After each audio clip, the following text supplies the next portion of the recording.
जब भी कोई क्राइम होता है हम में से कई लोग ये पूछते हैं कि इसमें नया क्या है। ये तो फला फला के साथ भी हुआ था।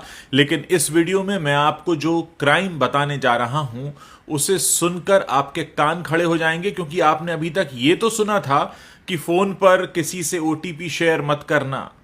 लेकिन ये जो अपराध अब हो रहा है, खासकर राजधानी दिल्ली में हुआ है एक शख्स के साथ, और उनके अकाउंट से करीब करीब 50 लाख रुपए चले गए। जानते हैं उनकी गलती क्या थी? उनकी गलती सिर्फ वो थी जो आप भी शायद रोजाना करते होंगे। उन्हें एक नंबर से कॉल आया, उन्होंने वो कॉल उठा लिया।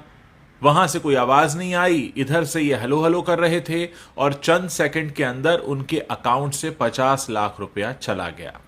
ये बिल्कुल नई तरह का अपराध है। अभी तक पुलिस इसके बारे में पता नहीं कर पाई है कि कौन सी टेक्नोलॉजी इस्तेमाल की गई है, लेकिन ऐसा लगता है कि जिस शख्स ने इन्हें फोन किया उसके पास इनके फोन का रिमोट एक्सेस आ गया था, और जब तक ये हलो हलो कर रहे थे, इधर से कोई आवाज जा नहीं रही थी, उतनी ही देर में, क्योंकि उस शख्स के पास इनके फोन का रिमोट एक्सेस था, उसका काम हो गया। इसके बारे में पता किया जा रहा है। कुछ लोगों ने मुझ तक ये शिकायतें पहुंचाई हैं और ये रिक्वेस्ट की थी कि हम अपने प्लेटफॉर्म पर इसके बारे में बात करें।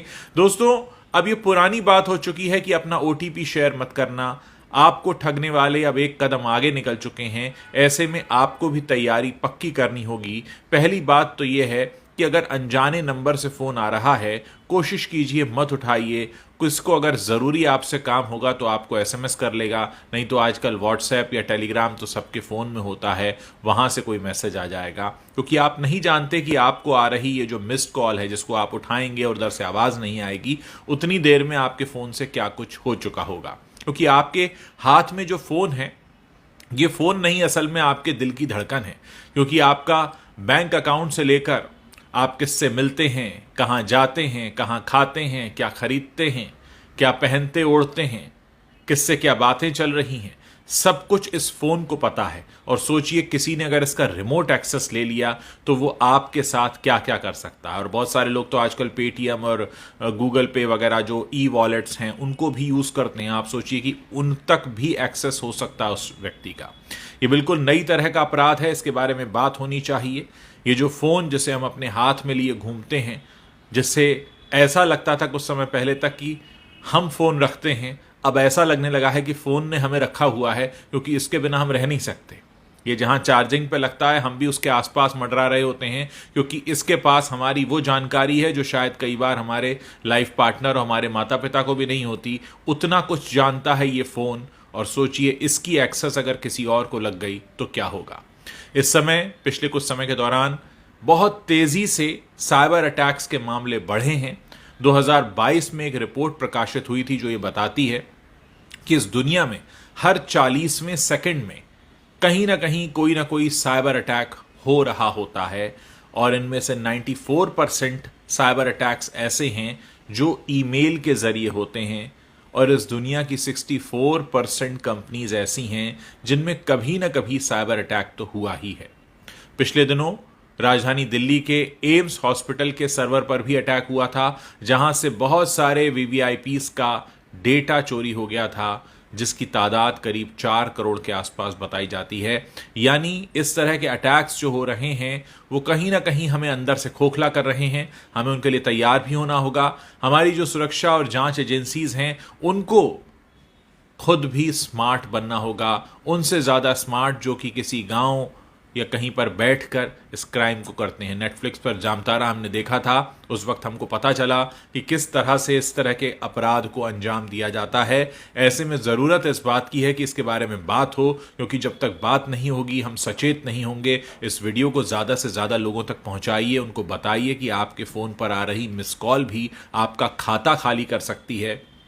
इसलिए बहुत ज़रूरी है कि आप सचेत रहें, और अगर आपके साथ कुछ भी ऐसा होता है तुरंत पुलिस को सूचित करें, क्योंकि आपकी जो गाढ़ी कमाई इस समय बैंक में है, जिसका एक्सेस आपके फ़ोन से होता है, कहीं ऐसा ना हो कि आपको कोई मिस कॉल देकर आपकी वो सारी कमाई चुरा ले। ऐसा हुआ है, राजधानी दिल्ली में हुआ है। सिर्फ 2 दिन पुरानी घटना है। यानी जब एक शख्स को 50 लाख रुपए चुराने में कामयाबी मिल गई हो, और उसका पता लगाना तो दूर लोग उसकी अभी टेक्नोलॉजी ही ना पता कर पा रहे हों, इसका मतलब यह है कि हम सब खतरे के निशाने पर हैं। यानी हमारे आपके फ़ोन पर भी वो नंबर घनघना सकता है, और अगर वो घनघनाया और हमने उठाया और उतनी देर हमने हलो हलो बोला और उतनी देर में हो गया हमारा अकाउंट खाली, तो फिर सोचिए आप कहाँ जाएंगे।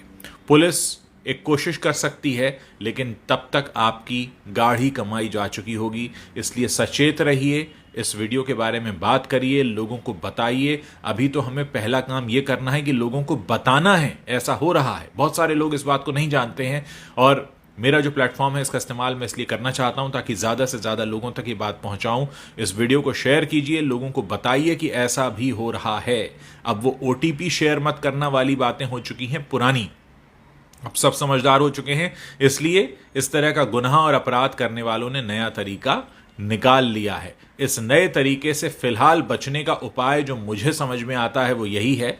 हाँ, हो सकता है आप में से बहुत सारे लोगों के लिए थोड़ा मुश्किल होगा कि जिसका भी फ़ोन आ रहा है, अगर आपको उसका नाम नहीं पता है, आपके मोबाइल में वो नंबर सेव नहीं है, तो सामने वाले शख्स को SMS करने दीजिए, सामने वाले शख्स को WhatsApp करने दीजिए। जब आप पक्की तरह से निश्चिंत हो जाएंगे जो सामने वाला शख्स आपको फ़ोन कर रहा है वो जेन्युइन है, आपके किसी जानने वाले का जानने वाला है, या आप उसका नाम पता जानते हैं, तभी वो फ़ोन कॉल उठाइए। क्योंकि अगर आपके साथ ऐसा होता है तो निश्चित तौर पर ये एक ऐसी बात होगी कि पता तो था और फिर भी गलती हो गई। दिल्ली में जिनके साथ हुआ उन्हें तो पता ही नहीं था, उनके साथ ये पहला अभी तक का अपराध हुआ है जिन्होंने पुलिस को सूचित भी किया है, और पुलिस ने एक स्पेशल टीम बनाई है जो उसकी जांच कर रही है। लेकिन अगर किसी एक शख्स के साथ अपराध हो जाए तो हमारी जिम्मेदारी ये बन जाती है कि हम बाकियों को सूचित कर दें ताकि बाकी इस मुसीबत से बच सकें। समाचार जो प्लेटफॉर्म्स होते हैं, या मेरा भी सोशल मीडिया प्लेटफॉर्म है, उनका काम सबसे पहला यही होता है कि लोगों को चेतावनी देना, बताना कुछ नया हो रहा है, आप उससे कैसे बच सकते हैं। जब जानकारी ही नहीं होगी तो बचाव कैसे होगा। पहला स्टेप हम ले चुके हैं, जानकारी ले चुके हैं, अब जानकारी को फैलाना है, लोगों को बताना है ताकि ज़्यादा से ज़्यादा लोगों को हम सुरक्षित कर पाएं। आप अपने घर में लोगों को भी बता सकते हैं कि इस तरह से आ रहे किसी भी नंबर को न उठाएं। मेरे बहुत सारे दर्शक हैं जिन्होंने मुझे स्क्रीनशॉट्स भी भेजे हैं। उन नंबर्स को शेयर करने का फ़ायदा इसलिए नहीं है क्योंकि ये नंबर चेंज हो जाते हैं, क्योंकि जो अपराध करने वाला शख्स है वो भी जानता है कि एक बार नंबर पब्लिक हो गया तो उसके बाद उसे नंबर बदलना पड़ेगा। इसलिए इस बात से कोई फ़र्क नहीं पड़ता कि वो नंबर कौन सा है। अगर आपके फ़ोन में वो सेव नहीं है और आपको कुछ गड़बड़ लगता है तो मत उठाइए, सामने वाले को SMS भेजने दीजिए, अपना नाम पता बताने दीजिए। जब आप पूरी तरह से आश्वस्त हो जाएंगे कि आप उसे जानते हैं और वो कोई चोर उचक्का नहीं है, वो आपके साथ कुछ गलत नहीं कर सकता है, तभी आप उसके फ़ोन को उठाएं और उठाकर उससे बात करें। उम्मीद है बात आपको समझ में आई होगी और आप जल्दी से जल्दी और ज़्यादा से ज़्यादा संख्या में इस वीडियो को शेयर करेंगे, ज़्यादा से ज़्यादा लोगों तक पहुंचाएंगे ताकि हम सबको बचा सकें।